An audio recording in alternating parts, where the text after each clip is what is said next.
Sejam todas, todos e todes muito bem-vindos a mais um encontro. Como vocês já bem sabem, eu sou Jéssica Hipólito e, junto com Luiz Araújo, faço parte da equipe de coordenação do Agente do Valongo, que é um projeto de educação e cultura realizado e gerido pelo IDG, o Instituto de Desenvolvimento e Gestão, com investimentos do Consulado Geral dos Estados Unidos no Rio de Janeiro.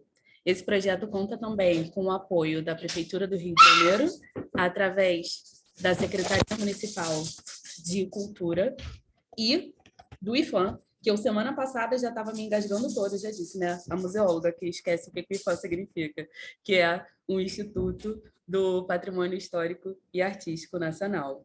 Esse projeto, como vocês bem sabem, é essa iniciativa colaborativa, e nessa quinta-feira, Dia Nacional do Samba, como eu já havia comentado, a gente tem o nosso quarto encontro, nomeado Toca Zabumba, que a terra é nossa, onde vamos conhecer as ações culturais voltadas à musicalidade e cultura do samba e do carnaval carioca na região da Pequena África.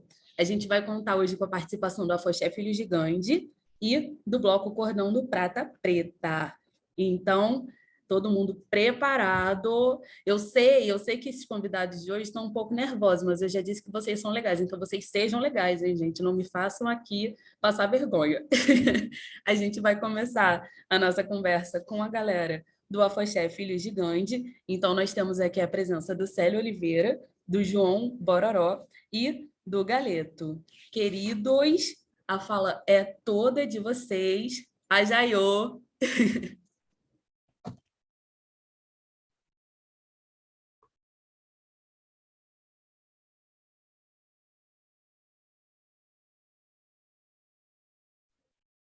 Boa noite, boa noite. Tem um probleminha aqui agora na entrada do nosso microfone. Boa noite a todos. Meu nome é Célio Oliveira, sou presidente dos Filhos de Gandhi do Rio de Janeiro, tá? Da Associação Cultural Recreativa Filhos de Gandhi. Né? Aqui ao meu lado está João Bororó, né? Que é diretor também dentro dos Filhos de Gandhi, tá?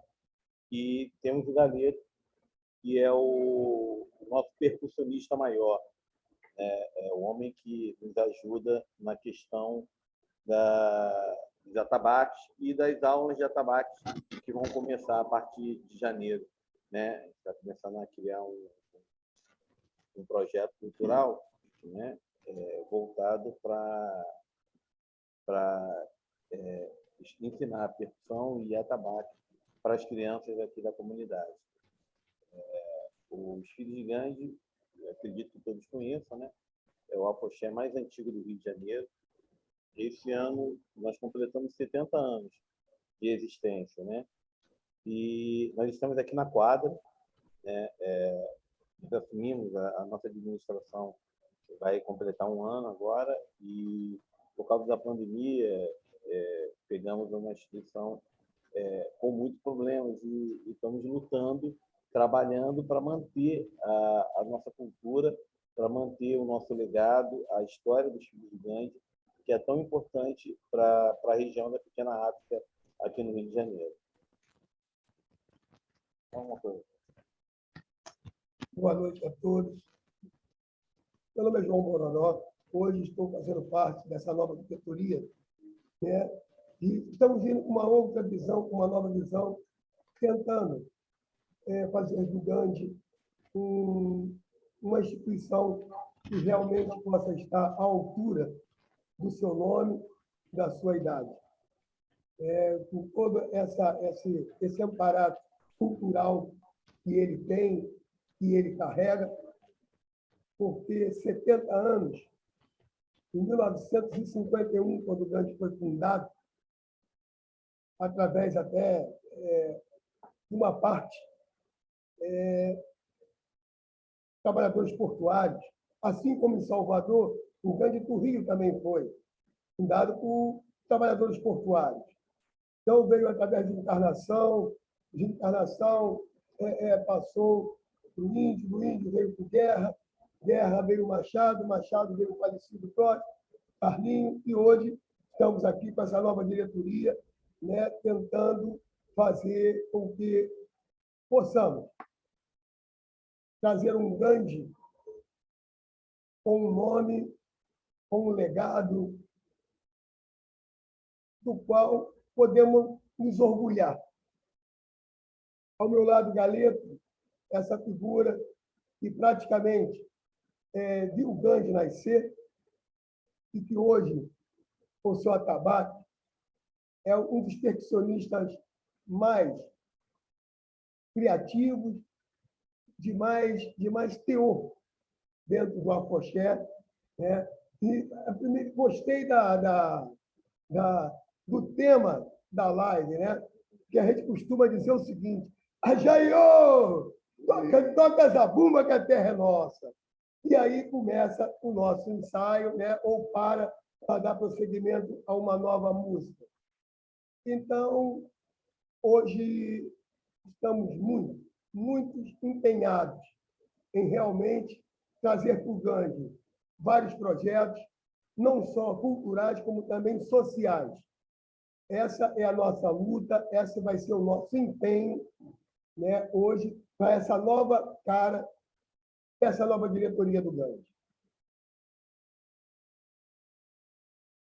Alguém quer fazer alguma pergunta? Ou eu não sei como vai funcionar bem, né? Sério, uma Oi. coisa que eu acho que é legal, que vocês podem trazer um pouco para a gente, é como é que surge o afoxé, né? O Bororó, ele já disse, ele tem essa pegada de pensar uma produção através dos trabalhadores portuários, que é uma relação com o afoxé lá da Bahia. Conta um pouco para a gente dessa história, como é que isso tudo começou. Pode trazer para a gente também algumas experiências de vocês com o Carnaval Carioca. A gente estava conversando um pouco mais cedo e disse, gente, se quiser cantar, se quiser tocar, aqui é o momento. Os Filhos de Gandhi, em 1951, ele foi fundado por Encarnação e o pessoal do Portuário. Nós somos um bloco voltado para a cultura afro-brasileira, né? Podemos dizer também que o Gandhi é um bloco religioso também, né? Uma boa parte dele é formado pelas mães de santo, os ogãs, porque o Gandhi é formado por ogãs. A maioria dos percussionistas são ogãs confirmados, né? Daí o Galeto, eu também sou ogã, né? Então, assim, o povo do candomblé, da umbanda, de todo segmento da religião afro-brasileira é contido dentro da nossa história, né? O Gandhi ele passou por muita luta até chegar a esse espaço que nós estamos no momento. Foi muita luta mesmo, né? Eu vou deixar o Galeto tocar um pouquinho para a gente poder sentir um pouquinho da saudade da nossa batida, né? Porque essa batida do nosso toque é um toque Ijexá.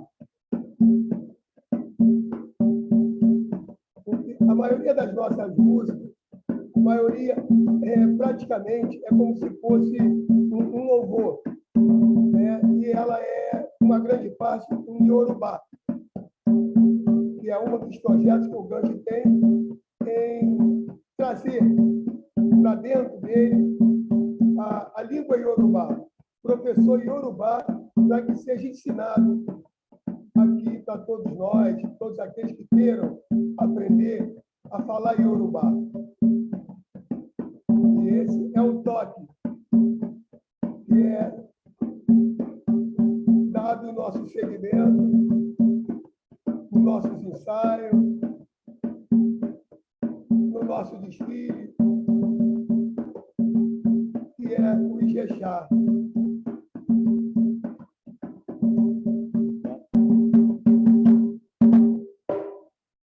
Esse toque ele vem acompanhado de agogô e desse instrumento que se chama xequerê.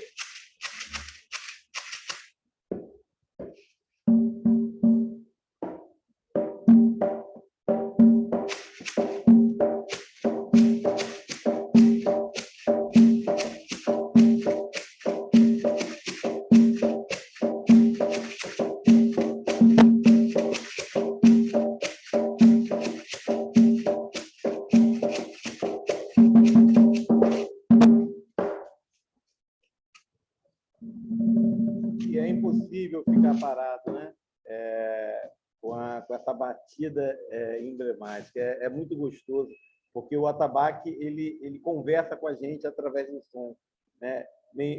É impossível você se manter parado sem mexer uma parte do corpo através do toque do atabaque. Essa é a nossa maneira de comunicar com todo o povo, né? Até com quem não conhece, né? É engraçado que a gente sempre percebe que quando a gente está tocando num lugar aberto, onde passa dezenas de pessoas, até quem não conhece para, aí olha, procura saber de onde é que está vindo o toque, e aí as pessoas começam a mexer braço, perna, até quem não sabe, não consegue ficar parado. O atabaque ele tem uma maneira peculiar de falar com todos os corpos, né? Fazer com que eles se envolvam, né, através do toque.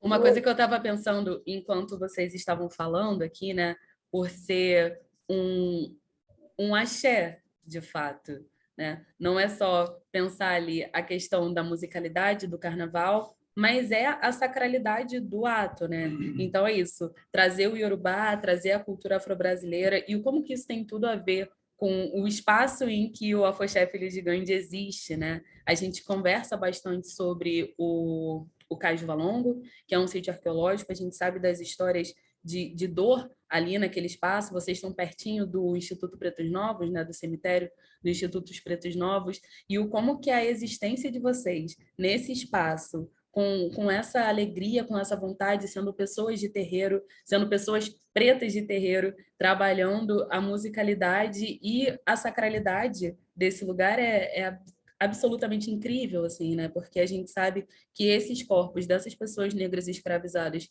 que foram colocados nesse espaço, né, foram deixados nesse espaço, não passaram por essa sacralidade, né? Os ritos não foram respeitados. A gente, eu sou um bandista também, a gente sabe como que é importante a ritualização, seja da vida, seja da morte, sejam as nossas comemorações, e é maravilhoso ver o trabalho do Gandhi. Inclusive, né, Bruno, esse espaço que nós estamos ocupando atualmente era o local onde os negros ficavam para engorda, era parte da engorda dos negros, né? Então, eles não tinham os negros aqui nesse espaço, dando comida para poder vendê-los, né? Então, assim, nossos ancestrais, muitos até morreram aqui dentro, né? Então, é um espaço de muita reflexão, onde a gente consegue sentir a ancestralidade, conseguimos sentir a nossa religiosidade e também o clamor do povo preto, que sofreu muito no Brasil, né? Eu acho muito legal aqui no Brasil, porque, independente disso, nós mantemos o amor, o carinho, a união entre o nosso povo, mas o sofrimento foi muito grande, né? E assim, através da música, através do ritmo, através da dança, através da comida, da culinária negra, era onde era o resgate de um pouco de alegria que se tinha nessa época, né?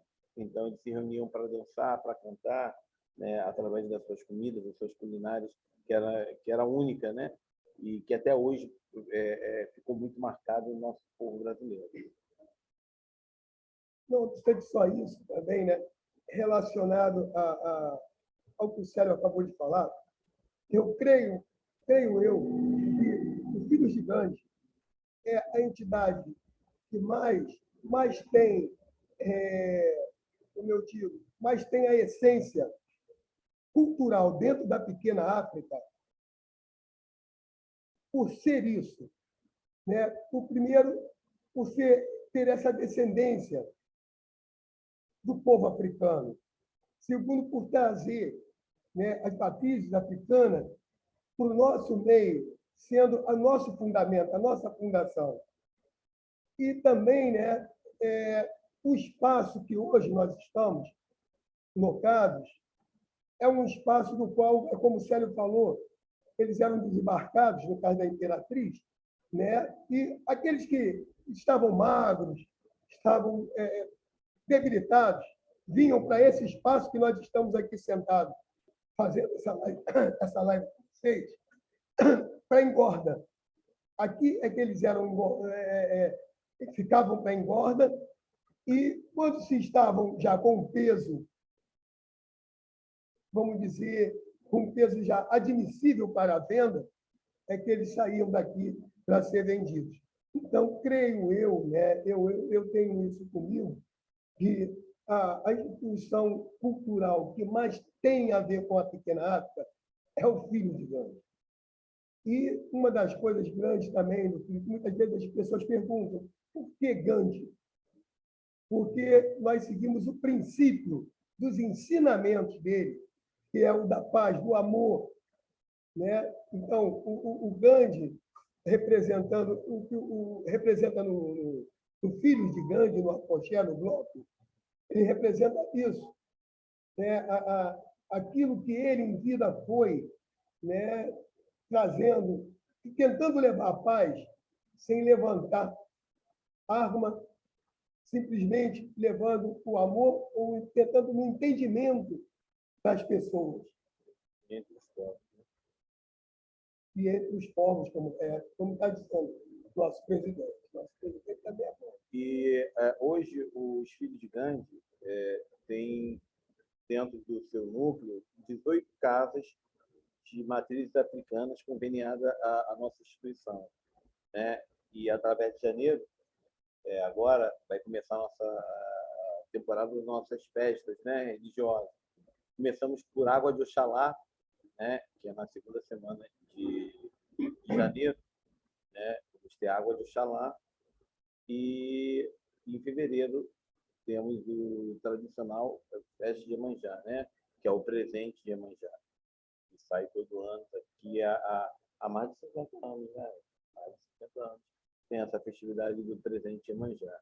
Então, assim, e outras festas mais religiosas, né, que contam com o apoio e a direção das nossas mães de santo, nossos pais de santo, nossas iades, nossos babalaorixás, né? Então, é um bloco onde existem vários segmentos e a religiosidade ela é muito respeitada, né? Então, nós tratamos aqui de igualdade, né?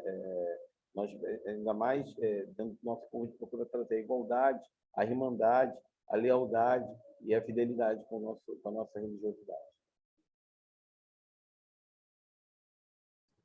Essa fala de vocês é muito legal de ser trazida aqui, porque é isso, assim, eu imagino que muitas das pessoas já ouviram falar do Filho de Gandhi, né? Já conheçam o trabalho de vocês, principalmente com o Carnaval, mas eu acho que é interessante a gente poder pensar nesse lugar que vocês estão trazendo da religiosidade. Sim, sim, sim, porque o afoxé ele é contido dentro da instituição. Ele faz parte do nosso povo, né? Está no nosso sangue, está no nosso DNA, né? As batidas afro, elas fazem parte. Sem ela, não existiria o afoxé, né? Então, assim, fora isso, não é só carnaval que nós cultuamos a cultura afro-brasileira, ou seja, ela da Umbanda, do Candomblé e todo o nosso legado que nos foi trazido da Mãe África, né? Então, toda essa conectividade com a religiosidade está contida no livro. Ela é muito importante para o nosso povo.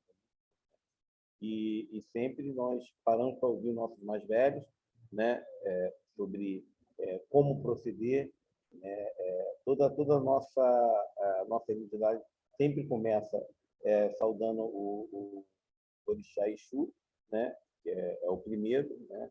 Sem ele não existe nada, então a saudação sempre começa por Exu, né? Uma cantiga que o Caleb está cantando aqui agora, Exu, que é aquele que dá caminho. Que dá caminho. Exu mensageiro, varejeiro, abre caminho na passagem do afoxé. Nosso candomblé de rua com muitos anos de axé. Um valor com Todé caçador, poçanho nas folhas, com axé e no amor, Nanã Xalari, como a lua Maria, filho de grande pai, Auade, sobe, desce a feira, desce a feira, filho gigante, Auade, sobe, desce ladeira, desaideira, meu filho gigante. mulher de shampoo, pra rodar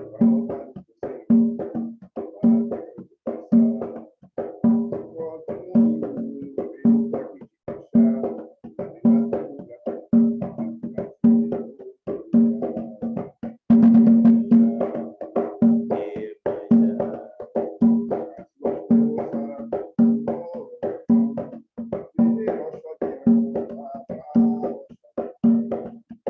mundo, eu daqui de fechar, Jaiô! Então, trouxemos um pouquinho da cantiga Exu Mensageiro, né?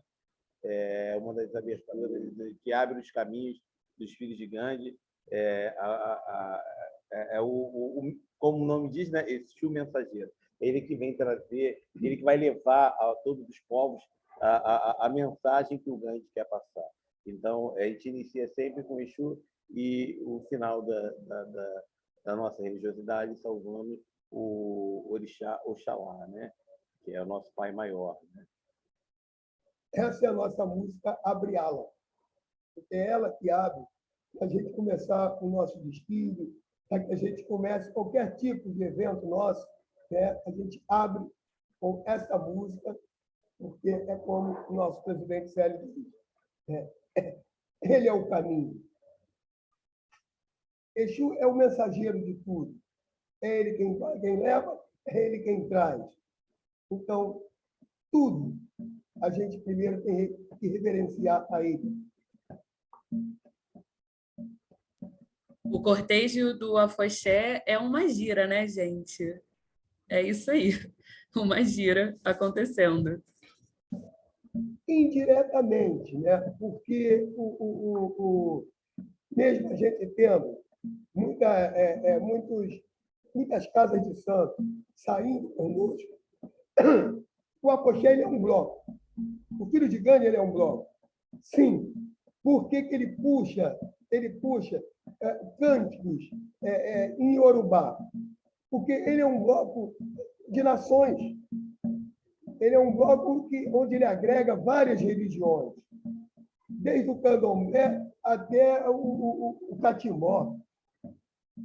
Então, praticamente ele não é totalmente, como muitas vezes as pessoas chegam aqui, né, escutam lá fora e pensam que aqui é um terreiro, por causa do toque, por causa das coisas, mas não.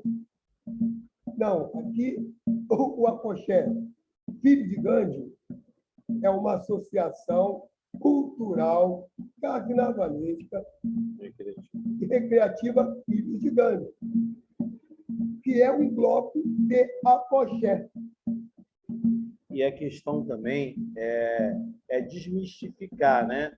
Porque a nossa religião, durante um tempo, foi vista como temida, né? Sou um candomblecista, como se fosse o fim do mundo. E nós procuramos passar para todos que a religiosidade afro-brasileira é contida com amor, com muita paz, trazendo axé para todo o povo, trazendo caminho, trazendo coisas boas, energias positivas. Através dos Filhos de Gandhi, a gente procura trazer isso também para as pessoas que estão ouvindo e conhecer que a cultura afro-brasileira não é nenhum bicho, muito pelo contrário. Ela é o amor, ela é a paz, é a união. A gente pregamos a paz, pegamos a união, o amor entre os povos, né? E todas as nações. E, assim, eu fico muito contente quando eu vejo pessoas de diversas religiões, seja ela católicas, seja ela protestante, né, evangélicas, vêm até aqui, porque essa é a palavra. É o amor. O amor une, né? Na realidade, cada um invoca Deus da sua maneira, mas a união, o amor, ele é fundamental na vida do ser humano. Então, assim, para que nós possamos nos amar mais, nos respeitar mais, né? E nos odiar menos, né? Aliás, nem se odiar, porque o ódio não é uma coisa de Deus. E vamos mostrar que, através do afoxé, através da religiosidade afro-brasileira ou religiosidade africana, existe o amor, existe a paz, e tem muito a ver com Deus. Deus é o ser supremo de Deus. E essa é a função do afoxé de Gandhi, do filho de Gandhi.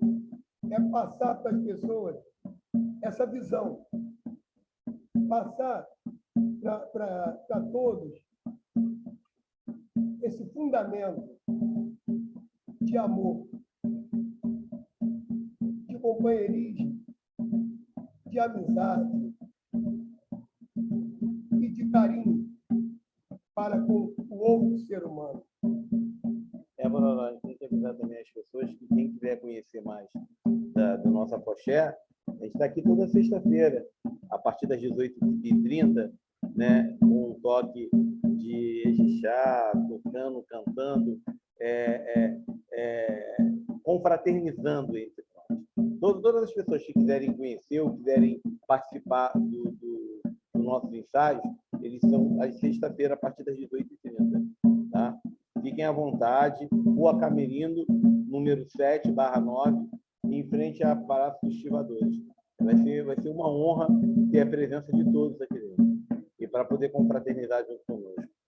E a porta estará sempre aberta para receber a todos, a toda hora, a todo momento. E quem quiser também conhecer um pouquinho mais a fundo da história do Gandhi, da história da nossa associação, estamos aqui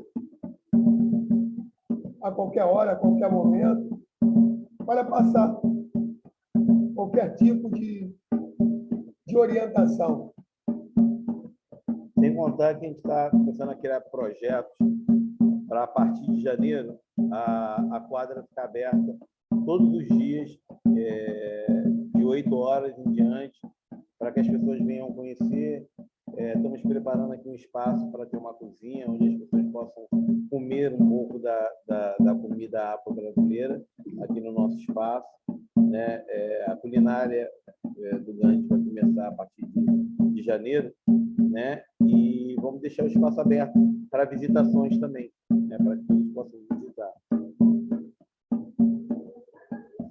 Gente, quanta delicadeza, vocês falando assim, sabe, é um mel que entra pelos nossos ouvidos, sabe? Falando de carinho, de amor, o como que isso tudo tem a ver com a proposta do afoxé, tem a ver com que a gente estava muito contente e esperando ouvir de vocês. Eu só tenho a agradecer e ficar feliz por terem aceitado esse convite. A gente ainda vai conversar um pouquinho mais, eu vou passar a palavra agora para o Orlando, professor do Prata Preta, mas a gente volta, porque, olha, esse chat aqui bombou de elogios, de perguntas, para vocês ainda falarem mais um pouquinho com a gente. Então, aguardem aí, tá bom?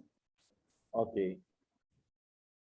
Então, a nossa segunda instituição de hoje é o bloco Cordão do Prata Preta. Quem vai estar falando com a gente é o Orlando, professor. Orlando, conta um pouco para a gente do seu vulgo também, eu acho que é muito legal isso, a gente estava falando sobre o como que é comum, né, os apelidos na galera do samba. O Cordão do Prata Preta homenageia o Horácio José da Silva, que é mais conhecido como Prata Preta. Orlando vai poder falar mais dessa história para a gente. Horácio, que foi capoeirista, estivador brasileiro também, e participou ativamente dos protestos da chamada Revolta da Vacina. Orlando, muito obrigada, boa noite, a fala é toda sua. Boa noite a todos. Um salve. Orlando, só está falhando um pouquinho o teu áudio. Vê se você consegue ficar mais perto do microfone e se mexer um pouco menos, eu acho. Falei, eu estou com problema com o meu notebook, ele precisa segurar o Linux e colocar o Windows e os drives de câmera. Não apareceram e o técnico não conseguiu encontrar em lugar nenhum da vaga. E aí tive que botar uma câmera externa. Aí eu Melhorou o som? Mais ou menos. Eu vou pedir só para então, já que você está com o áudio da câmera, tentar chegar um pouco mais perto da câmera e tentar não se mexer muito para não dar muito ruído. Vamos testar de novo? Vamos lá, tá melhor? Melhorou. Então, boa noite a todas. Um salve aí para o pessoal do Grande, né? O Célio, o Macó, o Lito, a gente está no Valongo. E eu estou aqui, né, representando o Prata Preta, instituição da qual eu sou fundador e atualmente estou como vice-presidente. Falar um pouquinho da história do Prata Preta, falar um pouquinho da relação do Prata Preta com a cultura, né, na região. Bem, quando nós fundamos o Prata Preta, cenário da revolta da vacina, que acabou aqui na região portuária, né, período da história republicana muito tenso, né, e ocorreu em 24 de janeiro, né, durante uma semana, o que as elites chamavam de populacho, colocou o sistema de joelho, com muitas barricadas, né, com muita briga, muita violência, né, mais de 900 pessoas presas no final da revolta, muitas, né, enviadas para o Acre.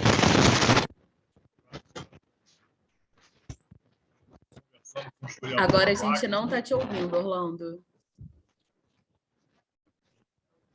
Deixa eu ver de novo. Peraí que ficou mudo real. Vamos testar? Agora a gente não ouve.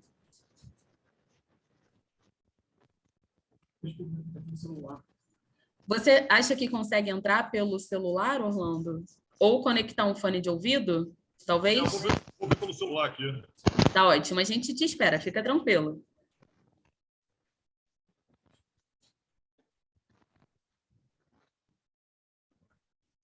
A galera tá aqui no chat, né? Tenta um fone. A gente passou a pandemia inteira, né, galera, participando de salas, de lives. A gente sabe que essas coisas acontecem às vezes mesmo.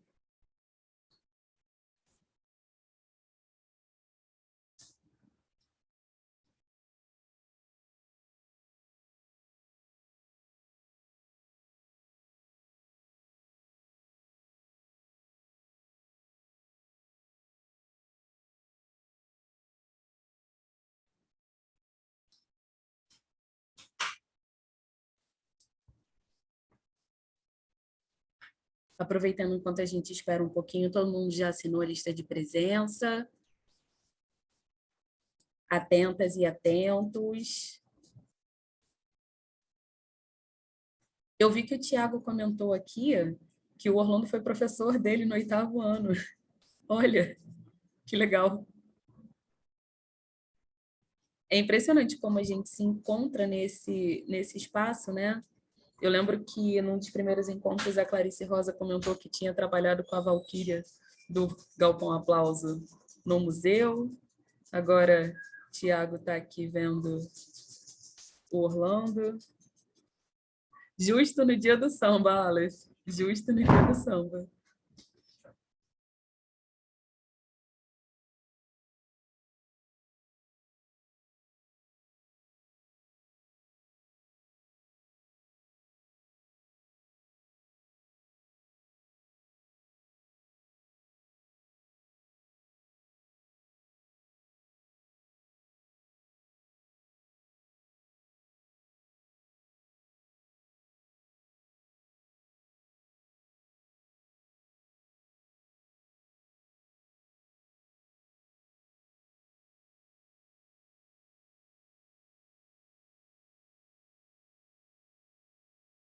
É verdade, Flávio.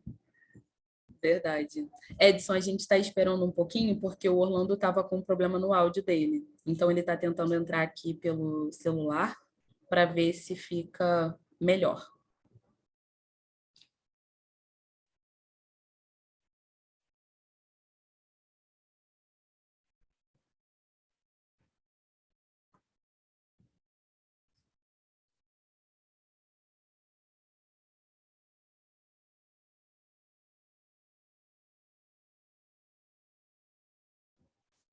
Orlando, o Luiz está tentando copiar o link aqui e te mandar pelo WhatsApp para ver se fica mais fácil para você se conectar, tá bom?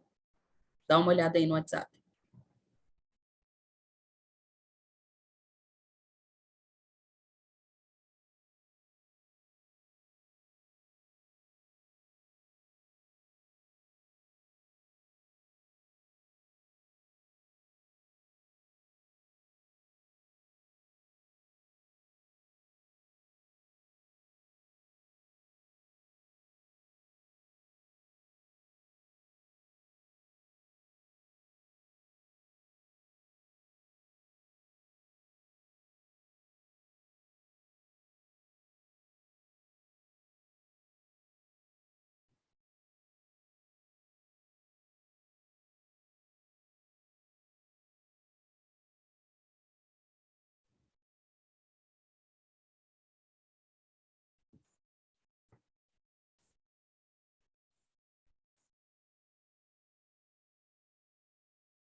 Enquanto o Orlando tenta conectar, a Kelly está comentando aqui, ó, que sábado tem trem do samba. Gente, cuidado com o coronavírus, hein? Por favor, todo mundo de máscara, álcool em gel, todo mundo vacinado, por favor. É para ter medo mesmo. Vai conseguir me ouvir? Ó, melhorou bastante, Orlando. Sem comentários. Então vamos lá, um salve para todo mundo, né? Um salve pro pessoal do Grande, Célio, João Bororó, o Calito, o pessoal do Agentes do Valongo. Em relação ao Prata Preta, é um bloco que foi fundado, né, em 2004, no centenário da Revolta da Vacina. Né? Episódio que, né, sacudiu a Primeira República, né, colocando, né, o poder em xeque, né, uma movimentação estava muito além da questão sanitária, né? Você tinha questão de luta pela cidadania, você tinha questão, né, de luta pela aceitação da religiosidade afro-brasileira, né? Os primeiros terreiros de candomblé surgiram próximo à Central do Brasil, na Rua Barão de São Félix. Eram terreiros que eram, né, ligados ao Baluaê, né, que é o orixá da doença da cura. Os devotos, né, do candomblé que viviam na região, eles tinham suas práticas de cura, que não necessariamente seguiam os trâmites da ciência. Houve um choque, né, de culturas, né, pela imposição do governo de vacinar compulsoriamente a população, e ocorreu uma violenta revolta que, né, posteriormente, né, vai dar origem, né, ao Prata Preta no centenário da Revolta da Vacina. Nós fundamos o Prata Preta. Qual foi o objetivo de fundar um bloco de carnaval na região? Em primeiro lugar, né, sempre vi meu pai falando, né, meu pai nasceu aqui na região portuária, em 1923. Ele nasceu num casarão que ficava literalmente em frente ao Jardim Suspenso do Valongo, né, na década de 20. E ele costumava me contar que o carnaval na região portuária era um dos melhores do Rio de Janeiro. Tinha muitos blocos. Você brincar os 4 dias de carnaval na região, né, sem ter que sair para Rio Branco, que era bem próximo, por exemplo, ou para Presidente Vargas, né, que é o local do carnaval. E as referências de infância boa, o bloco carnavalesco para toda a o Começou presidente. a falhar de novo, Orlando. Eu não tenho mais o que fazer aqui. Então, eu podia fazer, eu tentei. agora voltou e tá. Eu acho que o que estava acontecendo era um pouquinho de interferência no sentido, acho que, da movimentação. Pode ser. Mas ficar estático também é praticamente impossível, né?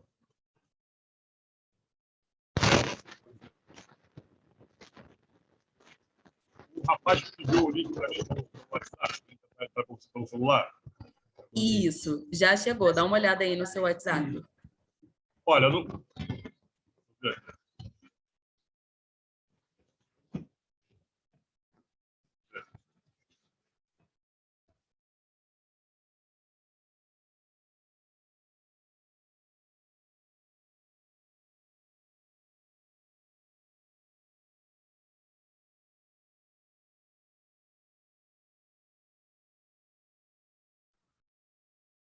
Emiliana está aqui dizendo que o trem do samba esse ano é fechado para convidados. Faz sentido, né, gente? Mas faz um sentido meio estranho, particularmente.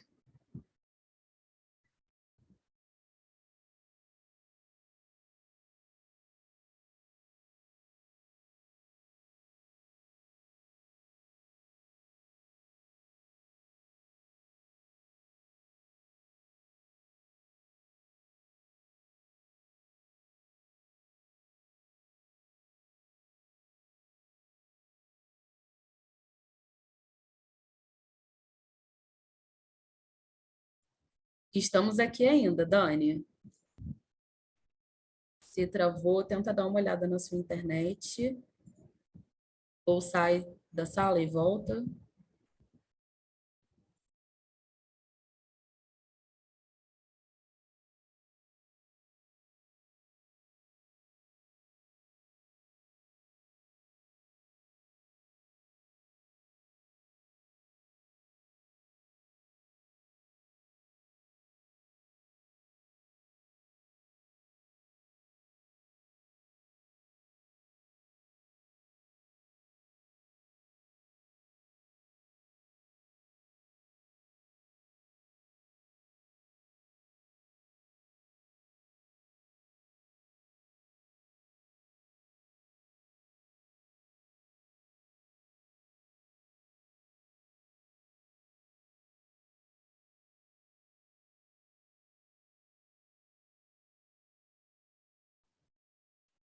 Conseguiu pelo WhatsApp, Orlando?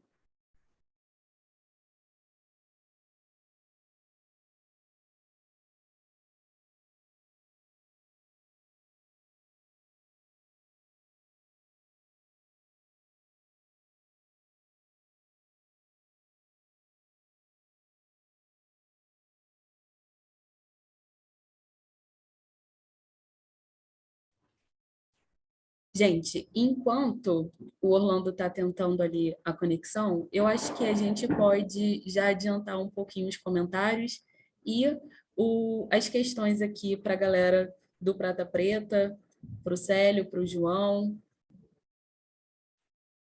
Célio e João estão aí com a gente ainda, estou vendo ali. O Bororó está fugindo, só porque eu chamei ele já levantou, né?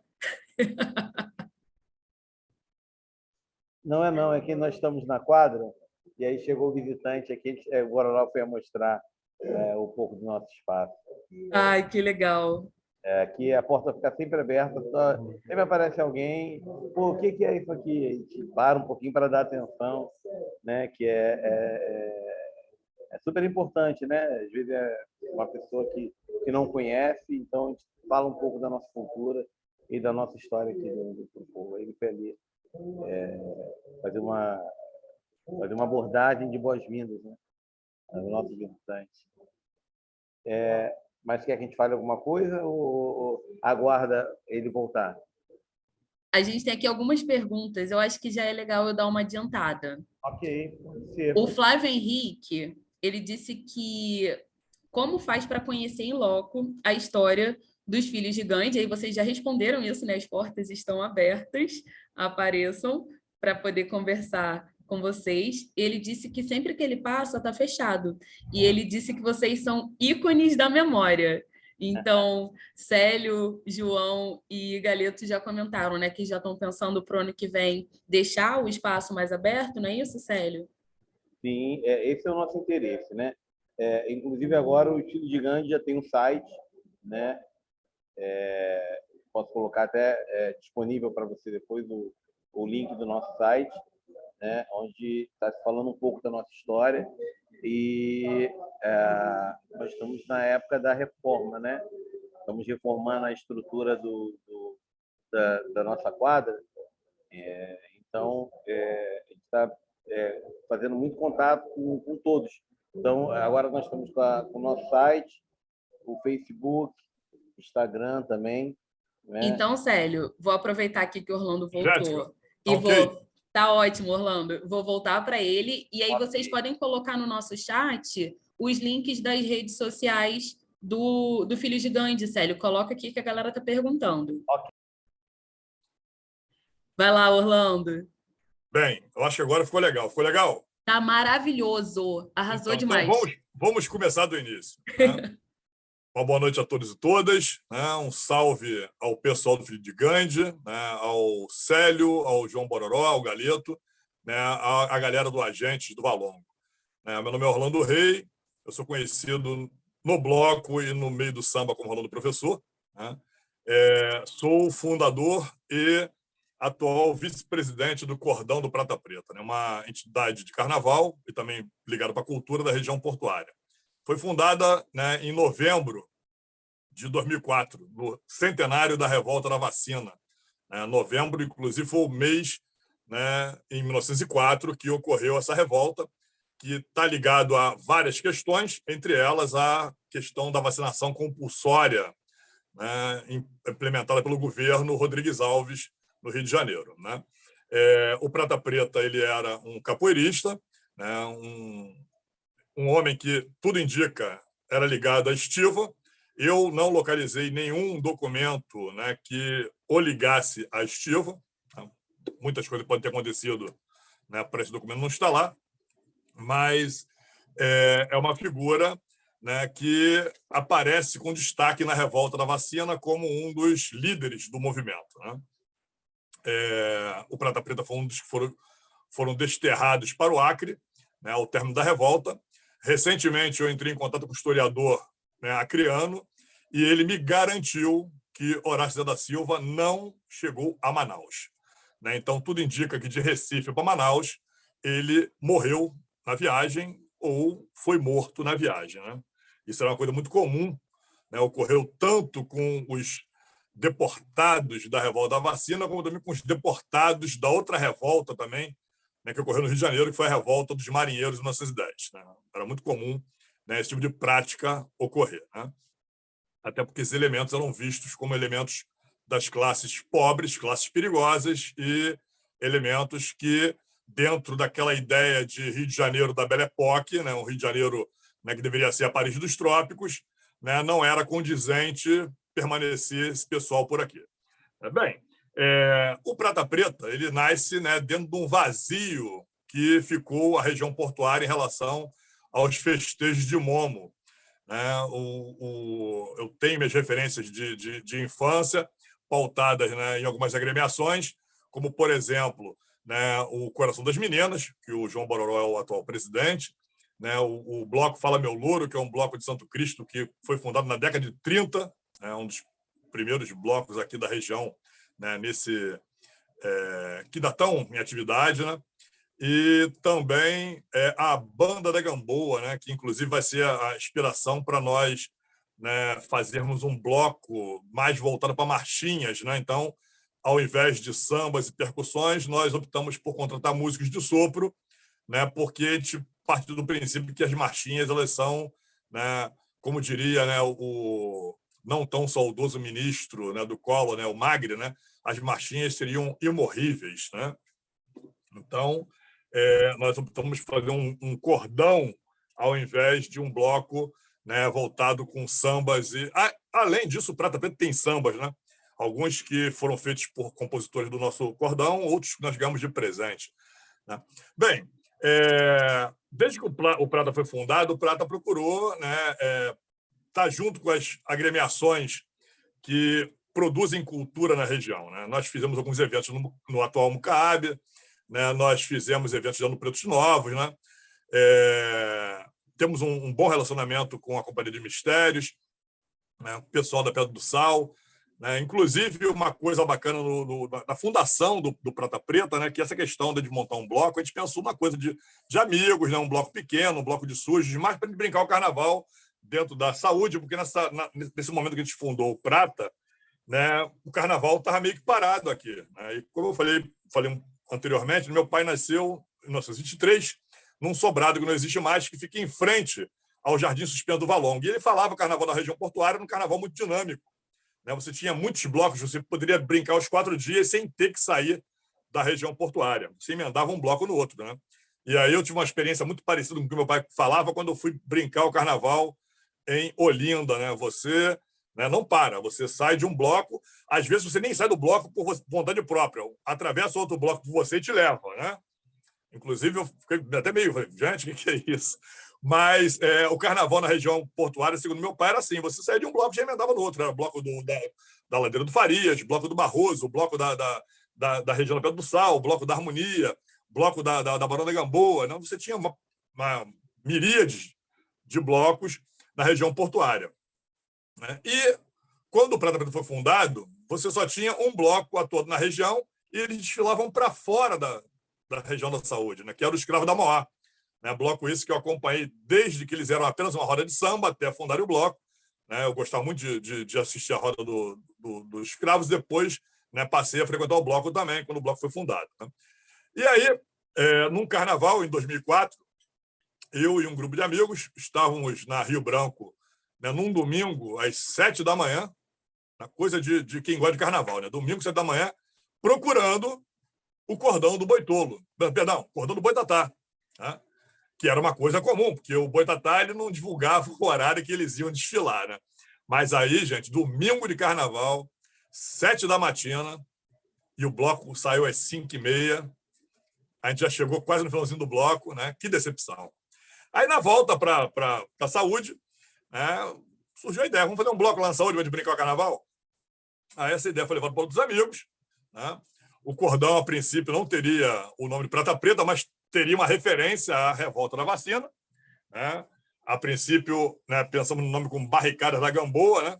Porque a principal barricada da revolta da vacina ela fica, né, na rua Sacadura Cabral, né, em frente ao prédio do Moinho Fluminense, né? E conversando com um morador aqui da região, né, Sérgio Monte, né, falamos que ia fazer um bloco, falamos que o bloco seria homenagem da vacina. Ele é historiador, né, assim como eu, mas ele teve a sacação, né, de, pô, em relação à revolta da vacina, por que não Prata Preta, né? Aí eu pensei imediatamente, como eu queria fazer um cordão, né? Eu falei, pô, cordão do Prata Preta é um nome poderoso, né? E homenagear o Horácio Zé da Silva, né? E aí nós fizemos o bloco mais como uma questão de como se fosse um bloco de sujos, e a coisa tomou um vulto muito maior do que a gente imaginava, né? E aí, aproveitando para fazer uma meia-culpa, né? Que na época nós não entendíamos essa posição do cordão do Boitatá, de não divulgar o horário, né, que o bloco ia sair. Hoje nós estamos, né, pagando, né, queimando a língua, né? Ou seja, o Prata Preta cresceu muito, né? Assim como o Boitatá desfilava por vielas, né, pela cidade, nós subimos algumas ladeiras, que inclusive é uma coisa que os foliões adoram, né? Essa questão de, né, lembrar um pouquinho Recife, né? Sobe dessa ladeira. E tem um ladeirão aqui que ele é íngreme, o pessoal ama aquilo ali, né? A gente não pode nem mudar o trajeto do bloco que o pessoal vai chiar, né? E a gente já viu, né, qual é o problema de um bloco cheio, né? Hoje o Prata ele arrasta 5, 7, né, 9 mil pessoas, né? Isso, perante alguns blocos do Rio de Janeiro, é um bloco até pequeno, né? Mas dentro de uma região de ruas acanhadas é complicadíssimo, né? E aí os problemas já começaram a aparecer, e o pós-carnaval geralmente é só, né, o pessoal no ouvido reclamando, né? E aquela história, carnaval, gente, é igual feira livre, todo mundo ama, na rua do vizinho, né? E aí quando o bloco passa, né, a alegria é bacana e tudo, mas obviamente causa transtornos, assim como uma feira livre causa transtorno para quem mora na rua da feira livre, né? Se alguém aqui que está assistindo mora em rua de feira livre, sabe que, por exemplo, se tirar carro, tem que tirar o carro antes da feira ser montado, para voltar com o carro tem que esperar a feira acabar, tem seus transtornos, tem os seus benefícios, mas tem seus transtornos, né? Mas então, o Prata Preta ele nasce nesse objetivo de, né, revitalizar o carnaval na região portuária, né? Eu até poderia falar que, de alguma forma, nós contribuímos para isso, né? Logo no ano seguinte surgiu um bloco, já surgiu gigante, que é o Bloco Carnavalesco Pinto Sarado, né, do Morro do Pinto, né? Ele sai da Travessa Sara, né, a Rua Sara, no Morro do Pinto, né? Em seguida, o Coração das Meninas voltou a desfilar, uma coisa que me deu muita alegria, porque é um bloco que eu tenho minhas reminiscências de infância, né? Surgiu outros blocos, como, por exemplo, Escorrega Mas Não Cai, da região portuária, que é um bloco que a gente acha assim, muito bacana, né? Começa pelo nome, que é um nome assim, fantástico, né? Escorrega Mas Não Cai, né? Que é o bloco da Ladeira do Escorrega, né?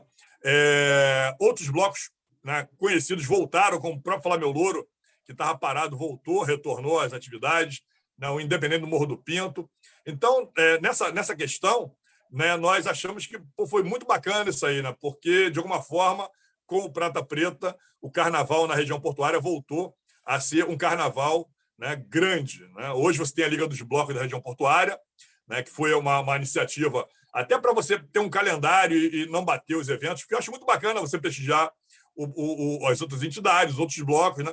E às vezes não é possível. Né? O próprio Pinto Sarado, né, até de começar as conversações que levou à criação da Liga, o Prata Preta não participou da Liga porque ele já pertencia a uma outra liga. Né? Então, nós participamos das conversações, mas não estávamos na Liga Portuária. Eu conheci o pessoal do Bloco Carnaval de Pinto Sarado, né, que são muito meus amigos hoje, e nós começamos a montar calendários para não bater. Eu passei a frequentar, né, os eventos, né, do Pinto, passei a frequentar os desfiles deles, que são desfiles monumentais. Né? A sorte deles é que eles desfilam por ruas bem largas, né? Não teria os mesmos problemas que o Prata Preta tem. Né? Em relação à questão, né, da relação do Prata Preta com o Valongo, eu lembro que quando alguns pesquisadores, né, muitos do campo da história, outros da antropologia, começaram a fazer a pesquisa mais aprofundada para criar um dossiê para mandar para a Unesco, que culminou em 2017, salvo engano, com a colocação da região, né, do Cais do Valongo como patrimônio da humanidade. Eu lembro que a pesquisadora Daniela Eabeta, que atualmente ela está salvo engano, ela está num estado aí longe aí, né, do Brasil, como professora universitária. Ela veio nos procurar, né, para fazer uma entrevista, né, para contribuir com esse dossiê.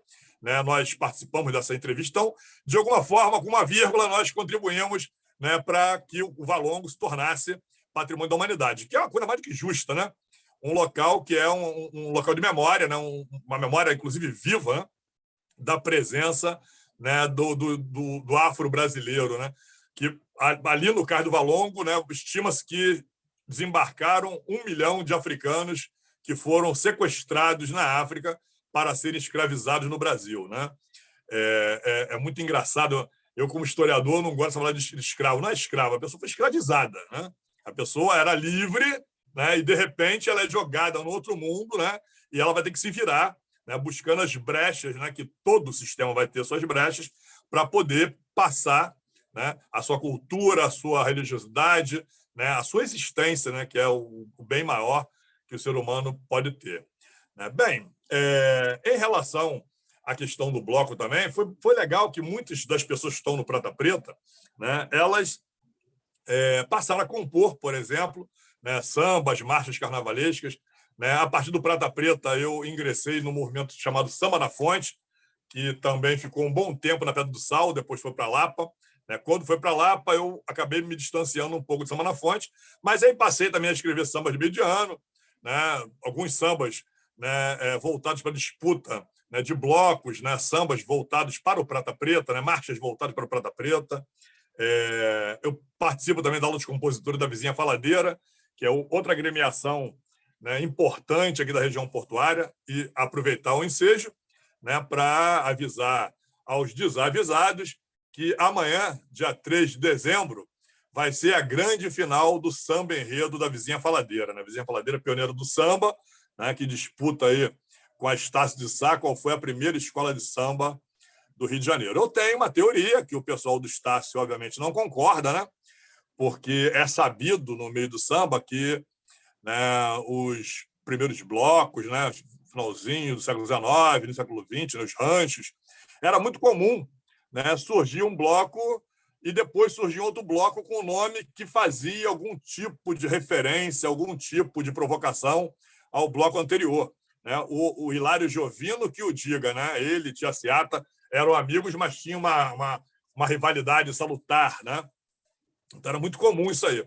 E aí eu explico para o pessoal do Estácio, né, que obviamente não concorda com a minha teoria, de que a única alternativa para explicar o nome da escola que vai dar origem à Estácio de Sá, que é Deixa Falar, seria a existência de alguém que falasse. No caso, a Vizinha Faladeira. Né?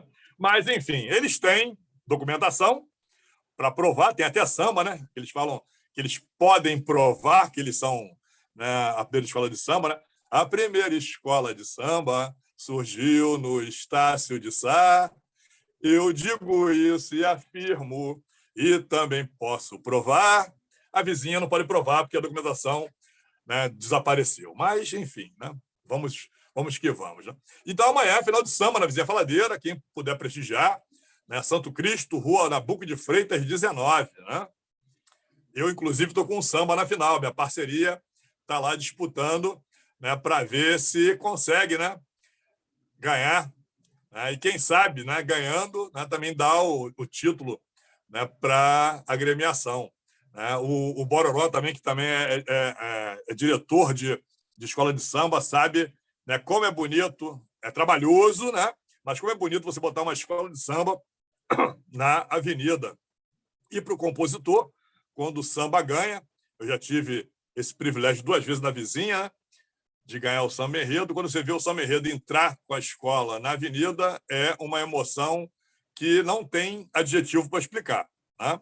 E uma dessas vezes, na segunda vez que nós ganhamos lá na Vizinha Faladeira, né, a escola foi bicampeã. Né? Então, é uma coisa assim que você não tem como explicar. Quando você vê a galera, né, que não te conhece, que está lá na plateia, né, na arquibancada, cantando pelo menos o refrão, pô, gente, não sei o que dizer, é uma emoção. O Bororó conheceu um antigo cantor da Vizinha, né, Carlinhos Emoção, que ele falou, ai, que emoção! É isso mesmo, é uma emoção que só quem está ali dentro, só quem está ali atuando no carnaval sabe como é.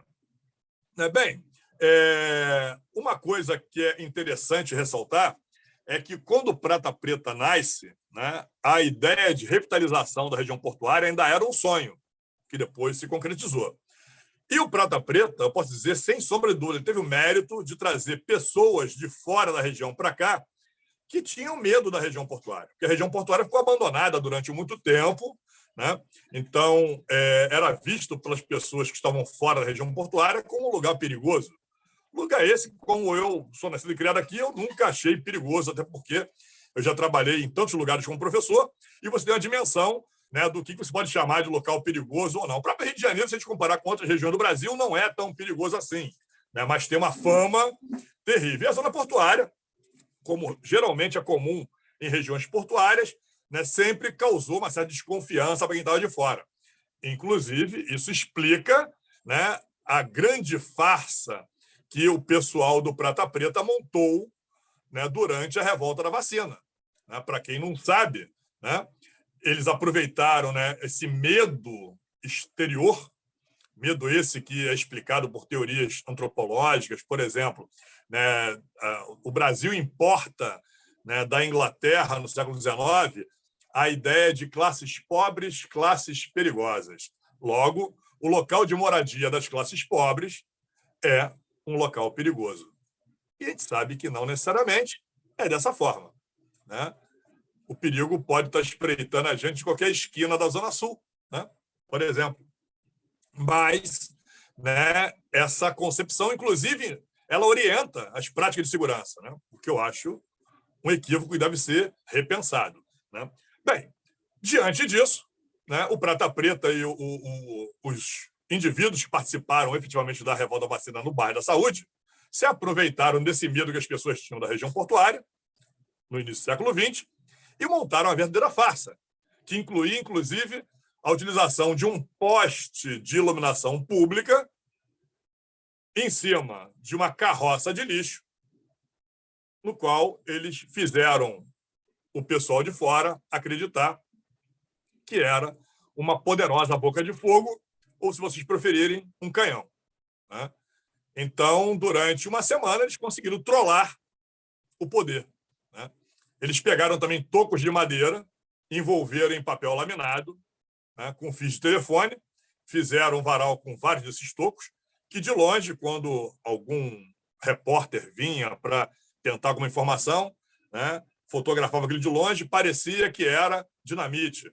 Né? E quando inquiriam alguém da região, não, está tudo minado. Chegar lá e jogar tudo para o ar.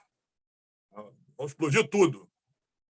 Para vocês terem uma ideia, a imprensa da época chegou a comparar essa região do Porto como Porto Arthur da Saúde, né? Uma referência a uma guerra violenta que estava ocorrendo, né, entre o Império Russo e o Japão, né? E, mesmo em desvantagem, né, os russos conseguiram, né, segurar ao máximo, né, a sua presença na região, né?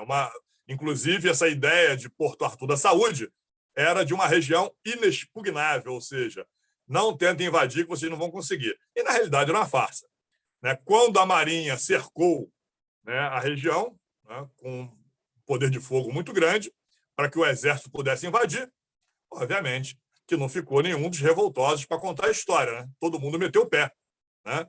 E quando eles entraram, eles viram que não era nada daquilo. Que foi né, uma grande pantomima que eles fizeram. E, obviamente, que, como nós sabemos, o poder ele pode ter tudo. Ele só não tem senso de humor, né? E aí, né, na semana seguinte, começou, né, a varredura, né?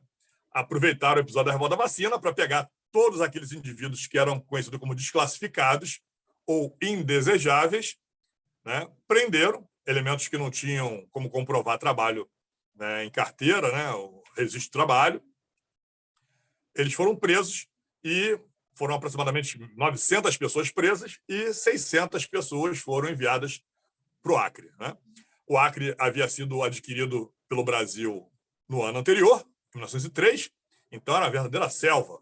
Essas figuras elas não foram só, né, degradadas para o Acre, elas foram mandadas para lá para morrer, né? Era para um lugar onde não teriam a menor condição de retornar, né?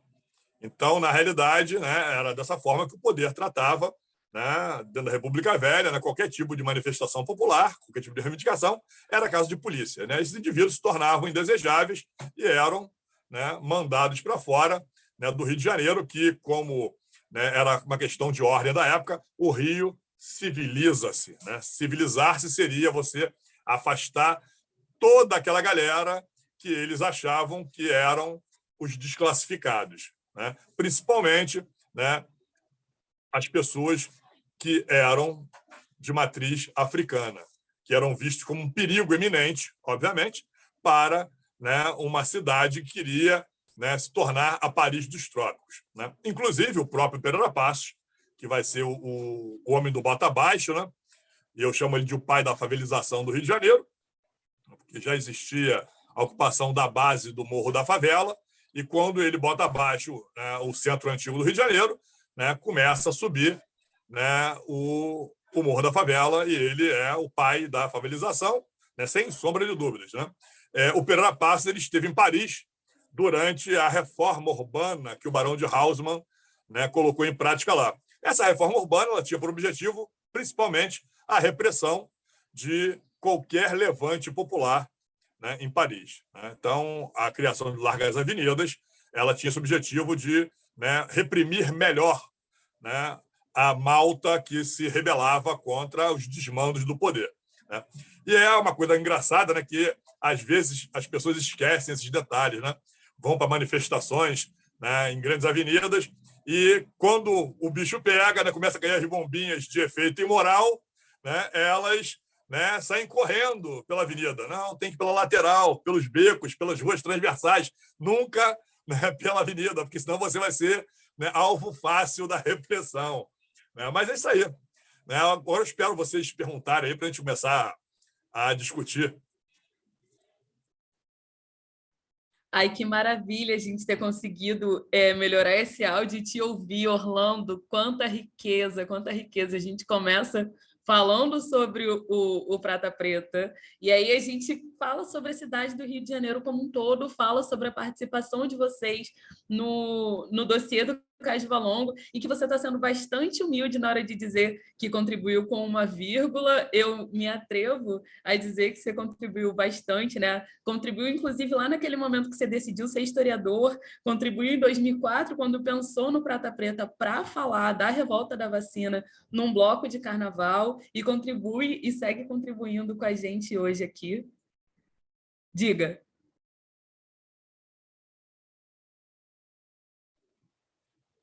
Uma coisa interessante, que a propósito do Prata Preta, que eu esqueci de te falar, é sempre trazer temáticas ligadas à região portuária ou temáticas históricas, né?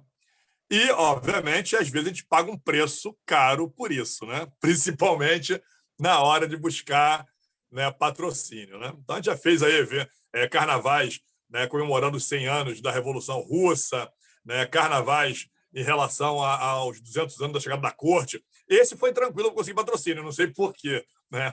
É um enredo chapa branca, né? Mas quando fizemos, por exemplo, né, o carnaval, né, dos sovietes, né, o pessoal não curtiu muito, o capital não curtiu.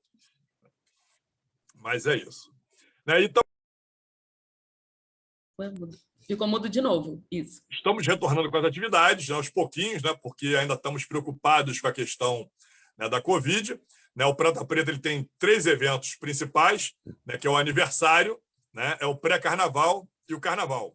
E o Prata Preta também criou uma roda de samba, que é o Samba Honesto, né, que é uma roda de samba que surgiu, né, durante uma confraternização da diretoria. Nós estávamos num bar, né, uma birosquinha que vendia cerveja a preços módicos, né?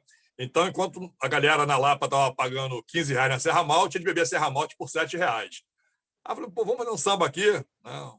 Coisa de louco, né? Que é uma ladeira, final da ladeira. Vamos fazer um samba aqui, samba honesto. Né? Pô, o pessoal, quando vinha lá, o pessoal pirava, né? Serra Malte, Boêmia, Antártica Original por R$ 7,90, o pessoal ia loucura, né? Aí também tinha que dar ruim, né? Porque o negócio começou a encher e os moradores já começaram a ficar, né, constrangidos, né, com o som alto, com a presença de gente estranha, né?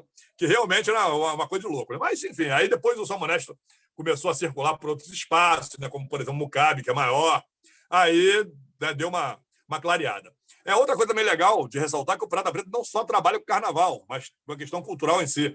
Nós reativamos, né, a festa junina na Praça da Harmonia, que, né, era uma necessidade que a gente achava legal trabalhar com a questão, né, da música do Nordeste, com forró de pé de serra. Aí, geralmente, a gente contrata uma banda de forró para colocar lá tocando, né, ao vivo para a galera, contrata DJ também para, nos intervalos, estar lá tocando música brasileira. Né? E uma outra coisa também que nós fizemos, que eu achei bem bacana, até os anos 70 tinha uma festa muito grande na Gamboa, de São Jorge.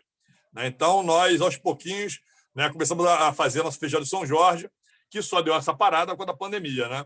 A gente para em frente a um bar ali na Praça da Harmonia e faz uma feijoada ali com a roda de samba. E a grana que a gente arrecada com essa feijoada, geralmente a gente, né, encaminha para algumas instituições da região.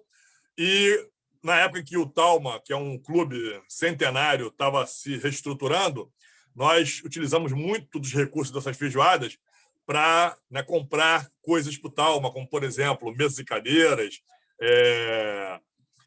panelas, fritadeiras, televisão, tudo isso aí foi, microfones, tudo isso aí foi feito com grana que a gente arrecadou com essa feijoada, né, que a gente faz em homenagem a São Jorge. Né? Então, o dinheiro que a gente arrecada com essa feijoada, a gente, né, não utiliza ele para o bloco, mas sim para instituições, né, que atuam, né, com ajuda, né, na comunidade, ou então para instituições que, né, como o Talma, que estava naquele momento se reerguendo, precisava, né, desse apoio. Né?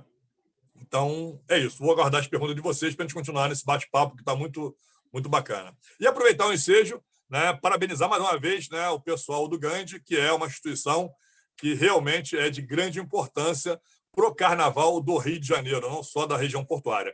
E aquela história, né? Começou a tocar a afoxé, realmente não tem como ficar parado, né, cara? É um ritmo realmente, né, que não tem como, né? Eu estava aqui tentando, né, a Jaiú e vamos lá. É isso aí. Obrigada, Orlando. Antes de passar aqui para os comentários, o Orlando estava comentando, né, sobre esses processos de higienização da cidade, sobre como que a gente importa da Europa ali no século XIX, final do século XIX, início do século XX, algumas teorias, né, de classes perigosas, e a gente sabe que isso tudo é baseado no racismo científico, né? Então, você ter pessoas pretas naquele espaço lutando pela sua cultura, e aí quando eles pensam na revolta da vacina, né, o que a gente acaba trazendo para a contemporaneidade, quando a gente pensa a ideia do coronavírus, parece que é possível que a gente faça, sei lá, uma relação entre a revolta da vacina e a galera que hoje em dia é anti-vax, por exemplo, né, que é anti-vacina. E não é bem assim, né? Como o Orlando bem trouxe, era uma repressão muito grande, as informações elas não chegavam para essas pessoas que estavam ali num contexto muito subalternizado, num contexto marginalizado, e que passaram a ser revoltosos, não por causa da vacinação em si, mas por causa de toda uma estrutura social e econômica que já estava por muitos anos ali suplantando aquelas existências, né? Não vou me alongar muito, porque já são 8 horas e a gente tem um monte de pergunta, um monte de comentário. Vou começar aqui com os comentários. A Kelly, ela comenta que seria maravilhoso ter na região uma casa de farinha e um moinho de pedra para processar a farinha de mandioca e de fubá. Uma retomada cultural para agregar pessoas em torno de restaurantes das grandes cozinheiras locais. A Mariana disse, quanta beleza! Só elogio, gente. A Amanda Cecília, sobre o convite para conhecer, né, os espaços, ela disse que é muita honra receber esse tipo de convite, que ela com certeza irá conhecê-los. O Tiago disse que o Orlando foi professor dele de História na 8ª série, e o Tiago, que está aqui com a gente, é professor de História hoje em dia, e que o Orlando inspirou o Tiago a ser professor de História também. Que alegria esse encontro. Diz aí, Orlando. Tiago, provavelmente nessa época, né, eu incentivava muito meus alunos a ir para a área de humanas. Né? Hoje, eu já fiz uma reflexão, eu gostaria de ver meus alunos todos formados em Direito, Medicina, Engenharia. Sabe para quê? Né? Para salvar, né, o nosso pessoal, né, para construir moradia para o nosso pessoal e para defender o nosso pessoal. Né? Ou seja, é imprescindível, né, que o pessoal da escola pública eles comecem a ocupar espaço, né, nessas profissões que são extremamente necessárias e que ainda são ocupadas, na sua grande maioria, né, pelos médio-classistas. Né? Não que eu tenha nenhum problema com médio-classista, até por uma questão, né, de renda, né, e de formação, eu acabo, né, pertencendo a esse grupo. Mas eu sei, né, os problemas desse grupo. Né? Então, eu acho que, né, eu tenho muitos alunos hoje que estão no direito, né, estão na medicina, e eles sabem qual é o caminho que eles têm que seguir. Né? Ou seja, né, é dar valor, né, à galera que está tentando subir. Né? Porque o bagulho é doido. Doido demais até. A gente precisa ocupar muitos espaços ainda mesmo, Orlando. Olha, o Paulo, inclusive, falou: Orlando, com um discurso simples, direto e objetivo, nos brindou com uma aula de história, cultura e cidadania. A Ana Paula, falando aqui sobre as reformas urbanas do início do século XX, disse que existe um livro que narra justamente esse momento, que é Pereira Passos, um Haussmann tropical, que é um livro muito bom, segundo ela. Orlando conhece. O André, do Museu da República, está aqui dizendo que teve muito orgulho de botar um estandarte do Prata Preta na exposição Gabinete Republicano de Curiosidade, Histórias Não Ditas e Malditas da República no módulo sobre a revolta da vacina. E ele está aqui te agradecendo, Orlando. André está sempre com a gente. Um beijo, saudade de você, André. Agora eu vou aqui para as questões. Para o filho de Gandhi, a Kelly perguntou o porquê da homenagem a Gandhi. Vocês já comentaram, né, sobre esse lugar do Gandhi de ser uma pessoa que preza pelo amor, pela paz. E a Carol Beatriz perguntou se Filhos de Gandhi aqui do Rio tem alguma ligação com Filhos de Gandhi lá da Bahia. Diz aí, Célio, Bororó, Galeto, tem uma relação entre vocês?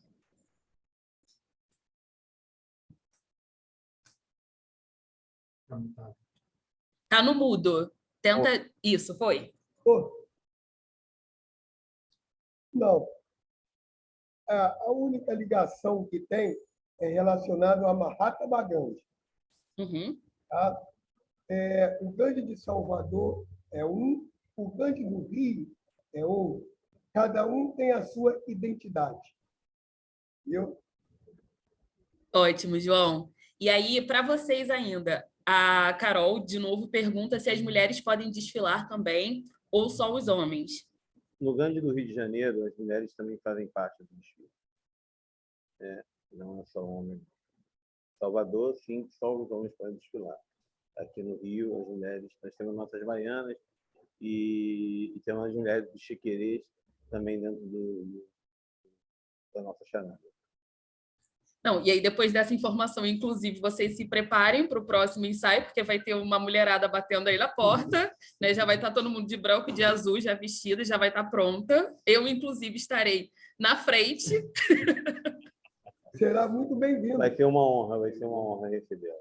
A Luana já disse, maravilhoso, Luana, só vamos. Olá, nisso eu quero aproveitar o ensejo, eu estou vendo ali Orlando, né? Orlando, eu quero te parabenizar, tá, por você ter trazido uma memória de um bar, aonde realmente a gente, criança, e a gente via ali a formação, onde foi formado vários blocos. Você também trouxe nome de blocos aí, que muita gente não conheceu. Tem o próprio Harmonia, muita gente não conheceu pela idade, né? Então, quero te parabenizar por isso e também te desejar boa sorte no samba da vizinha Faladeira. Você está concorrendo lá também, ô Bororó? Não. Por isso que ele está desejando boa sorte, né? Por isso. O compositor é Orlando. Eu canto. Eu sou plateia. Eu nem vou comentar nada do que o Orlando trouxe sobre a Estácio de Sá, não, porque eu não quero causar discórdia aqui nesse grupo, entendeu? Mas eu achei bastante interessante o raciocínio dele. Assim, eu não sei vocês, mas eu achei bastante interessante. Eu acho importante a história da Estácio, assim como da vizinha, né? A vizinha, eu tenho um carinho pela vizinha imensurável. E a Estácio também, né? Eu acho, para mim, brindaria as duas, que para mim moram dentro do meu coração e tenho um carinho imenso pelas duas. Célio é um homem diplomático, olha aí, esse homem maravilhoso. Na realidade, é apenas uma provocação. Tudo indica que realmente deixa eu falar. Parte do carnaval, isso faz parte do carnaval. Primeira, mas é isso aí, a gente brinca, né? Também, mas na amizade. Mas, assim, na realidade, eu tenho um carinho muito grande pelas duas. Tenho, sim. Já desfilei na Estácio diversas vezes, né? E na vizinha também, né? O carinho pela vizinha também é imensurável. Gosto muito da história da vizinha. Agora eu vou trazer aqui algumas questões que são gerais, então vocês podem responder, elas não são diretamente para uma instituição ou para outra. A Kelly está perguntando como o fechamento do Moinho Fluminense afetou a comunidade local e como ficam os movimentos culturais com esse processo de gentrificação da região e da população ali na área. Pode falar, Orlando. Bem, afetou de duas formas, né? Primeiro, que aquela coisa de farinha que eles jogavam, né, no ar, né, deu uma trégua, né? E também tinha um barulho que os moradores já tinham até se acostumado, mas quem era de fora, que barulho é esse? Um zumbido que já era das máquinas ligadas, que a gente já nem sentia mais. Mas, na realidade, o moinho, né, por questões legais, ele já deveria ter saído da região há muito tempo, porque é uma lei municipal que impedia tipo de indústria daquele porte, né, em centros, né, urbanos. Eles tinham para ir para regiões mais distantes, né? Em relação à gentrificação, isso é um problema. Né? Um problema, por exemplo, o João Bororó, ele conheceu, acho que acredito que o Célio e o Galito também, o Bar do Candinho, que era um bar que a gente curtia muito estar ali, né? O Candinho veio para cá de Portugal junto com o pai, já tinha mais de 60 anos que estavam presentes na região, né, na Rua Pedro Ernesto, né? Era um local que a gente parava lá para comer um bolinho de bacalhau, tomar uma cerveja, fazer uma resenha, e com esse movimento, né, de especulação imobiliária translocado que ocorreu com a revitalização, o proprietário, né, resolveu vender o bar e pediu um valor, né, absurdo. Aí eu lembro que, na época, foi 3 milhões que o proprietário pediu. E o pessoal desdenhou, falou, é ruim de alguém dar isso aqui. Aí eu falei assim, meus queridos, vocês não estão levando em consideração o seguinte, o cara pede 3 para vender por 1,5. Né? Eu errei por pouco. Vendeu por 1 milhão. Né? E o bar fechou. O Prata Preta fez uma roda de samba em frente ao bar, né? Reuniu uma porrada de gente, né? O Fica Candinho, né? Mas, enfim, né? O poder da grana prevaleceu. Né? A minha preocupação, inclusive na época, pelo fato do cara ter crescido ali, né? Já era um cara com quase 60 anos, né? Que, ao fechar o bar, né? Que não que ele precisasse financeiramente daquilo, mas aquilo ali era a vida dele. Eu temi pelo pior. Mas, graças a Deus, ou aos deuses, né? Candinho hoje virou pescador. Todo santo dia eu faço minha caminhada, né, pela região portuária, passo, né, em frente, né, dou a volta ali no Museu da Manhã, e está lá o Candinho tranquilex. Nem parece aquele Candinho estressado quando ele era dono de bar, pescando. Eu passo por lá, fala Candinho, pescador de Savelha. Aí ele xinga um palavrão, né, só para lembrar os bons tempos, né, abre um sorrisão e está tranquilo. Mas, enfim, é aquele negócio. Né? Para mim, que sou nascido e criado na região portuária, Bororó também, né, não sei o Célio e o Galito, mas a gente sabe muito bem que quando, né, você começa com a gentrificação, né, o morador, né, ele é que paga o pato, porque tudo encarece, né, no entorno. Né? O IPTU encarece, né? As coisas em si no entorno vão encarecer. Quem vive de aluguel, por meu caso, eu não sou proprietário, eu moro de aluguel. Né? O meu aluguel ele é um aluguel maior. Né? Eu tenho plena consciência do que eu pago onde eu moro. Eu poderia morar na Tijuca, eu poderia morar na Glória. Né? Só que não me interessa. O meu afeto é a região portuária. Ali eu nasci, né? Eu cresci, morei um tempo fora, né? Fui morar na Baixada Fluminense, que para minha formação foi muito boa. Conheci, pessoas da cultura na Baixada Fluminense muito bacanas. Né? Comecei a trabalhar como professor na Zona Oeste. Então, juntei o que eu aprendi na Zona Portuária com o que eu aprendi, né, na Baixada Fluminense e na Zona Oeste. Isso foi importantíssimo, né, na hora de pensar, por exemplo, a montar uma entidade de carnaval, que a princípio era para ser um bloco de sujos, a coisa tomou outra proporção, né? E a gente está levando aí como dá. Né? Mas, sinceramente, eu penso que o poder público deveria privilegiar, né, as pessoas que moram no bairro. Né? E eu observo que não é isso que ocorre. Né? Eu fiquei muito preocupado quando, né, saiu na grande imprensa que o bairro da Saúde, né, é o melhor bairro do mundo.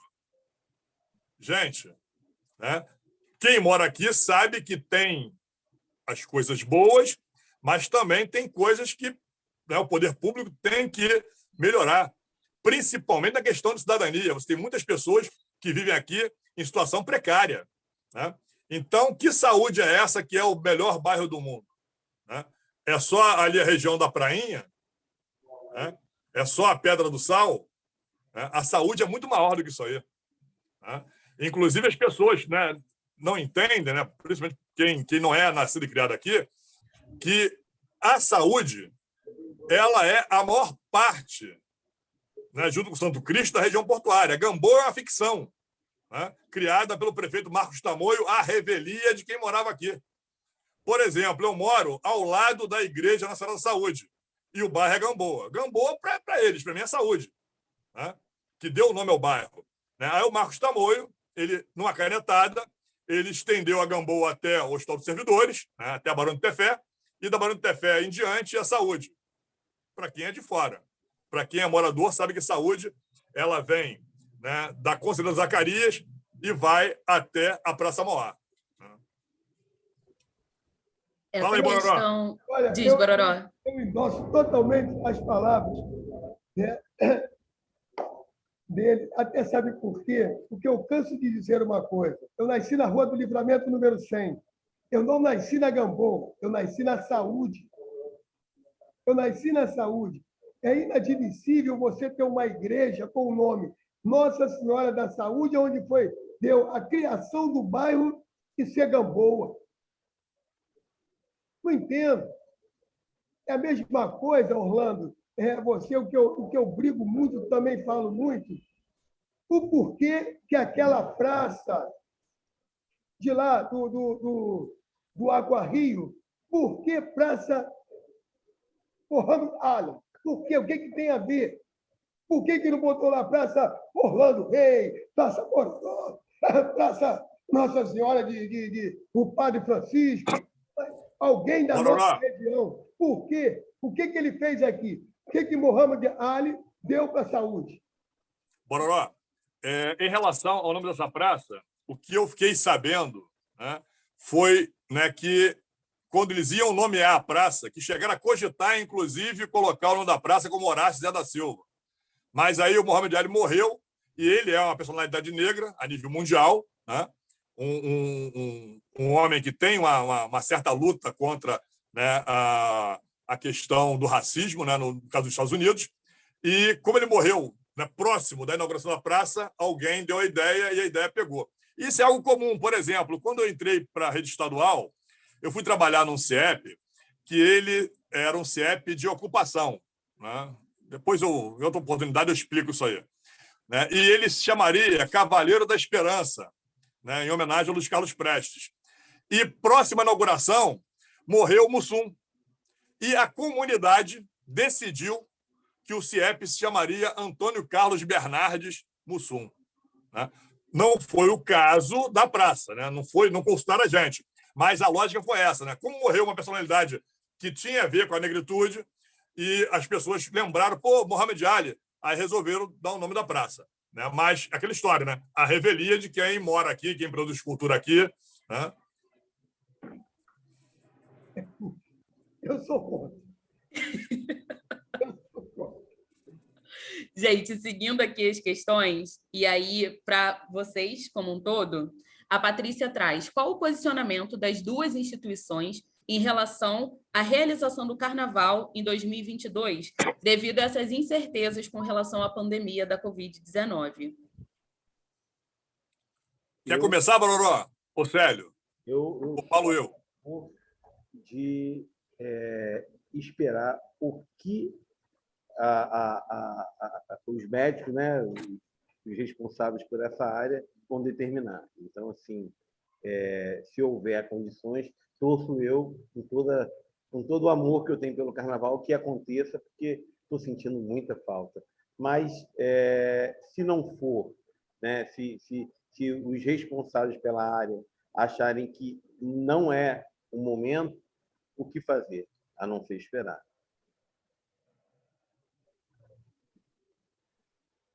Orlando. Bem, vamos lá, olha só. A posição do Prata Preta basicamente, segue a linha de pensamento que o Célio colocou aqui. Em primeiro lugar, a vida, né? Mas eu tenho observado as falas do prefeito Eduardo Paes e tenho achado bem coerente. Por que bem coerente? Né? O fato de você estar pensando o Carnaval, o fato de você estar pensando o Réveillon, se estruturando para o Réveillon, se estruturando para o Carnaval, não significa dizer que vai haver Réveillon, que vai haver Carnaval, né? Um evento, muitas vezes, é cancelado no dia do evento, por alguma intempérie, por exemplo, né? Isso já ocorreu com Prata Preta, com certeza já ocorreu com o Coração do Bororó, isso já aconteceu certamente com o Gandhi. Às vezes, um problema na semana do evento, você é obrigado a cancelar. Então, aquela história, você não tem condições de montar um evento de uma hora para outra, senão a coisa sai a bangu, né? Mas aquela história, né, me parece, né, hoje ainda preocupante você pensar em grandes aglomerações. Eu confesso que, tendo Carnaval, obviamente vai ser porque, né, a ciência está dando aval. Eu não acredito que o poder público vai ser insano, né, de passar por cima da recomendação, né, de um instituto Oswaldo Cruz, por exemplo, né, ou de uma OMS, né? Mas eu, Orlando, né, pretendo, né, não estar aglomerado. Eu que amo Carnaval, né, eu que adoro ir para os blocos, né, eu posso ir para a rua, vou ficar de longe, ficar olhando a batucada, né? Se o Gandhi desfilar, vou estar ali, né, a espreita ali, ouvindo, né, o Ajaiô, e, né, vamos lá, né? Mas aglomerar não estou muito afim, não, né? E olha que eu tomei as 2 doses da vacina, estou contando os dias para a terceira dose, e eu espero, sinceramente, né, que realmente, ainda que surja uma nova variante, né, que com todo mundo vacinado, ou pelo menos 80% da população brasileira vacinada, e uma coisa que é delicadíssima, né, porque o carnaval ele traz pessoas de fora do país, né, só entrar aqui pessoas devidamente vacinadas, eu acredito que é possível, de repente, não termos grandes problemas. Né? Uma coisa que a gente tem que levar em consideração em relação ao Brasil e à Europa, e é uma coisa que talvez as pessoas não tenham atentado. Quando começou a possibilidade de ter vacinas, né? Principais correram para o Brasil. Porra, o Bulhões ligou numa hora errada. Correram para o Brasil. Por quê? Porque o Brasil, né, tem tradição em vacinação em massa. Então, qual deve ter sido a lógica desses grandes laboratórios? Vamos vacinar o Brasil inteiro, que a população de vacinação. O Orlando está travando um pouquinho para mim, gente. Voltou? Voltou. Então, vamos vacinar o Brasil e o Brasil vai ser uma vitrine caso a vacina se mostre eficaz. Né? Então, aquela história. Na Europa, você tem um movimento anti-vacina muito forte. E não é anti-vacina Covid, é anti qualquer tipo de vacina. Né? E é um movimento muito forte na Europa. Então, você tem lá países que estão com 40% de vacinação, 45% de vacinação, não chegaram nem a 50% da população vacinada. Né? E eu espero, né, eu sempre, né, vou estar aplaudindo a ciência, né, inclusive um salve aos cientistas brasileiros, porque fazer ciência no Brasil, né, é algo, né, surreal. Está complicado cada vez mais. Não é à toa que cada vez mais cérebros vão indo embora do país, o que é terrível para a gente. Né? A gente não pode pensar a concepção de um país sem produção científica, em todos os campos. Né? Que realmente a vacinação ela surta o efeito desejado, né? O Brasil consiga 100% da população vacinada, né? E que nesse período surge algum tipo de droga que seja, né, para você tomar, né, não por estar com Covid, mas para se precaver. Aí a gente vai poder realmente aglomerar, abraçar. Por enquanto, vamos, né, ser um pouco reticente, como o Célio falou, vamos esperar para ver o posicionamento daqueles que estão ali estudando, aqueles que dedicaram o seu tempo ao conhecimento, à pesquisa. Né? Porque nós somos leigos, eu não sou cientista. Né? Então, eu, como acredito na ciência, eu dou aval, né, ao que esses homens que estão ali pesquisando, que fizeram, né, da ciência sua vida, né, em prol, né, do bem comum. Então, vamos lá, vamos torcer, né, rezar, porque realmente quem gosta de carnaval, né, não aguenta mais, a gente quer folia, a gente quer furdunço. Se coçando já, né, gente? Eu vou aqui para as duas últimas questões, já são 8h20. Oi, João, fala. Eu tenho que me ausentar porque eu estou com uma reunião marcada lá na Liga, nos blocos de banda, entendeu? Um homem importante, né? Um homem importante, você. Vou pedir desculpa a vocês, vai ter que me ausentar. Quero deixar um abraço para todos. Orlando, mais uma vez, boa sorte lá no teu samba, da vizinha. Espero que você seja vencedor. Tomara.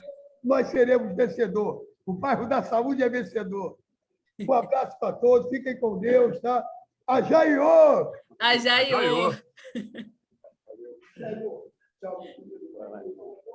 A questão da Clarice, gente, ela primeiro traz um comentário, que é uma honra ouvi-los. É muito importante ver a música e a nossa ancestralidade pulsando hoje no território da Pequena África, através do Afoxé Filhos de Gandhi e do Bloco Prata Preta. Em 2006 e 2007, eu fui aluna de um projeto social chamado Batucadas Brasileiras, orquestra de percussão Robertinho Silva, que ficava na Praça dos Estivadores. Eu era adolescente e foi uma experiência transformadora na minha vida.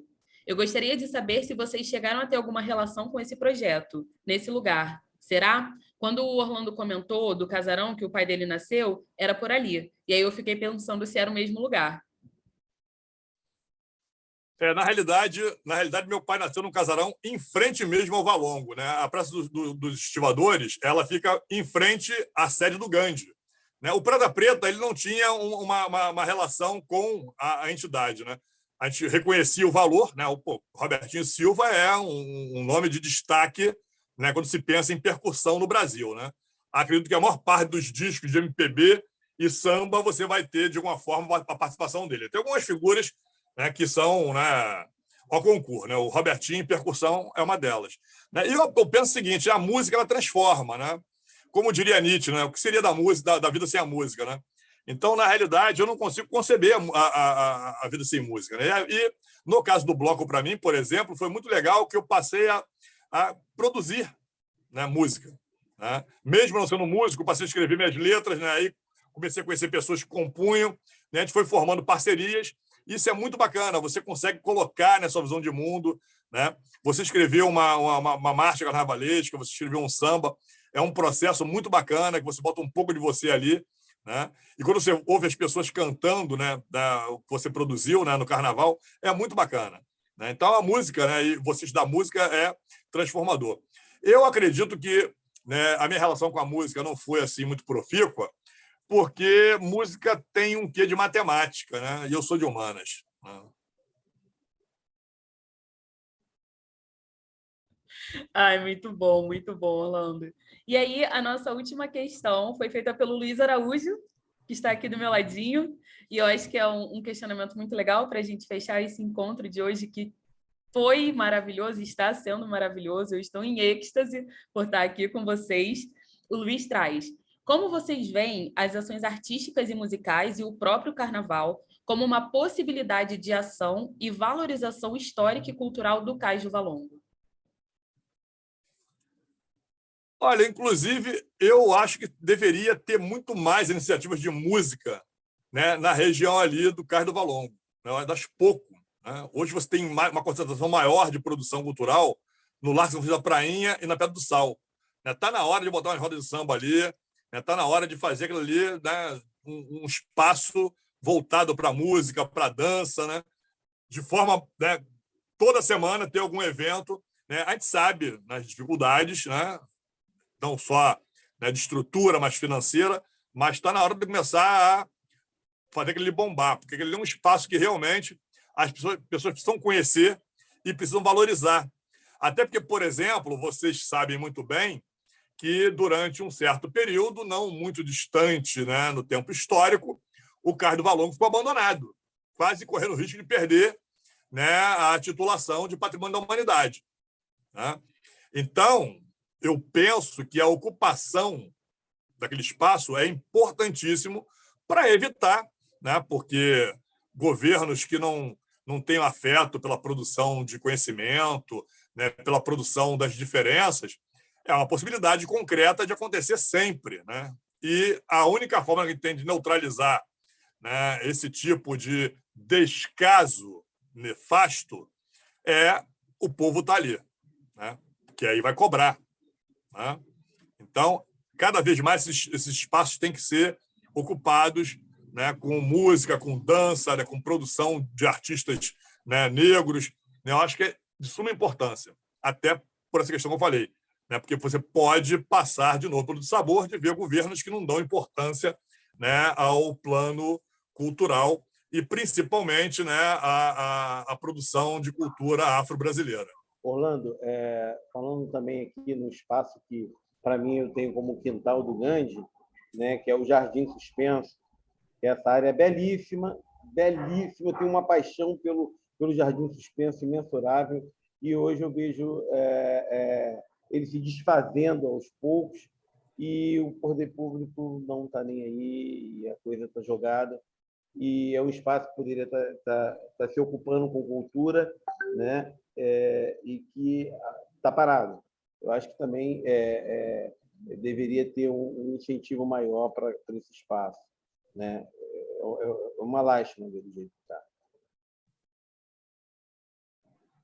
É muito comum, assim, ao longo dos nossos encontros, né? Essas questões, elas estão sempre voltando. A gente ouviu em outras falas falando sobre o processo da gentrificação, falando sobre como que a questão da moradia é uma questão de suma importância na região, falando da necessidade dessa ocupação, né? Da nossa ocupação nesses espaços para que eles sejam valorizados, para que eles não sejam esquecidos, para que eles não se percam nessa memória que muitas vezes vai suplantar esses lugares, que muitas vezes vai tentar acabar com essas histórias, né? A gente sabe que isso acaba acontecendo no processo histórico, a gente está sempre em disputa, as lutas nem sempre são só simbólicas, né? Às vezes elas são efetivas, a gente sabe como isso acontece. Antes de terminar, eu vou trazer só mais uma questão aqui que o André levantou, que o recente lançamento imobiliário da Cury, que usou os CEPACs, um dos condomínios lançados foi batizado como Cais do Valongo. Então, aí, voltando para a ideia da questão da moradia, para a gentrificação, né? O que vocês acham disso? Chega a ser irônico, né? O Paulo comentou aqui embaixo que é um absurdo. É aquela história que eu estou falando. Esse tipo de empreendimento vai procurar, né, fazer uma relação com o espaço que é uma relação superficial. Né? É aquela história, né, que o pessoal tem falando muito nas redes sociais. Né? O golpe está aí, cai quem quer. Né? Mas é aquela história. Né? Por isso que eu falei que lá atrás, que eu já estou há 26 anos no magistério, estou quase dando tchau, né, para os meus queridos alunos. Né?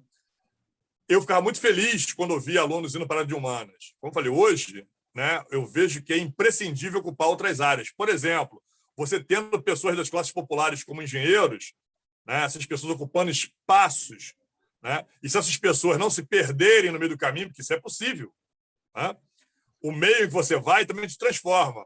Né? Eu tive uma aluna que era uma aluna top, né? Ela morava na comunidade, foi estudar na PUC. Ela mudou bastante a visão de mundo dela. Então, isso é possível também. Né? A gente pode perder no meio do caminho essas pessoas, né, para aquela visão de mundo mais voltada para o liberalismo, né? Que é passado em alguns espaços como panaceia para todos os problemas da humanidade. E nós sabemos que, na realidade, né, de panaceia não tem nada, né? Ele só cria problemas. Né? Quando ele resolve um, cria outros 2 ou 3. Né? Que esses indivíduos, né, eles possam estar atuando, né, em postos chaves da administração para poder, né, lembrar, aqui nós temos que ter comunidade, um programa habitacional, né, voltado para as pessoas do local, né, moradia para pessoas de baixa renda, né, porque aquela história para o capital, às vezes, é mais fácil e melhor, né, produzir edifícios de luxo de um apartamento por andar do que produzir um conjunto habitacional. Né? Então, eu acho que esses espaços, né, que acabam sendo espaços de decisão precisam ser ocupados por pessoas com técnico, né, que atuem nessas áreas, né, tanto na área de saúde, como na área, né, penal, como na área, né, da engenharia, para a gente começar a desatar os nós. Né? Eu fico muito, muito feliz. Né? Recentemente, eu estou no mestrado, né, profissional na UFRJ de História, Prof. História, e uma aluna do doutorado, que ela era assistente da professora, me confidenciou por e-mail que eles fazem um trabalho na Faculdade de Educação com os alunos que entram para a História, né, lá na UFRJ. Né, e querendo saber se algum professor foi determinante para optar por História. E o meu nome foi citado.